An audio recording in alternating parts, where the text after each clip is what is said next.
আমাদের আগামীকালে কর্মসূচি অব্যাহত থাকবে এবং long march to Dhaka and long march to BNMC আমরা অংশগ্রহণ করব। কোন দেশের শিক্ষা ব্যবস্থায় আছে যে এইচএস এর পর এইচএসসি সম্মান দেওয়া হয়? রেজিস্টার থেকে আমাদের এই কথাটা বলুক যে কোন দেশ এরকম নিয়ম নীতিতে চলে। পুলিশ কি জানে না উনি অসুস্থ হলে উনার সেবা দান করবে কি? এই নার্স তো নাকি? সব জায়গায় যদি আমরা নার্সের আপনাদের সেবা করি তাহলে পুলিশ কোন সাহসে আমাদের উপর হামলা করলো? পুলিশকে জবাবদিহিতা দিতেই হবে। যদি তারা বলতে পারে যে আমরা অযৌক্তিক কোনো দাবি করতেছি, আমরা আমাদের যদি এটা অযৌক্তিক হয় তারা যুক্তি দিয়ে বলুক যে আমরা অযৌক্তিক দাবি নিয়ে যাচ্ছি।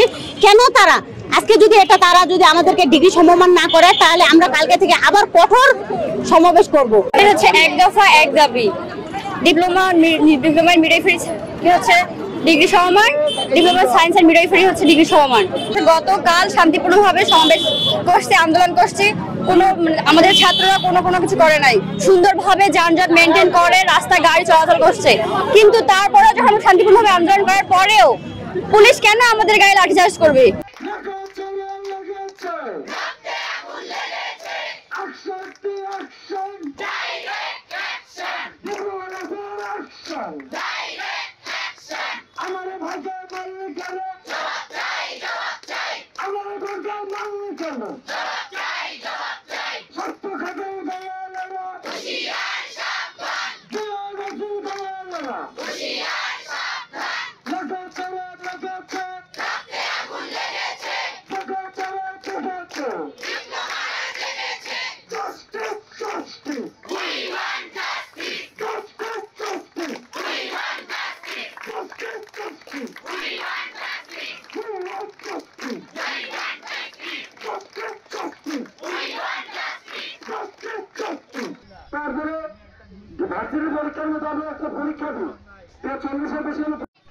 আমি মনে করি তারা শিক্ষিত না, তারা অশিক্ষিত।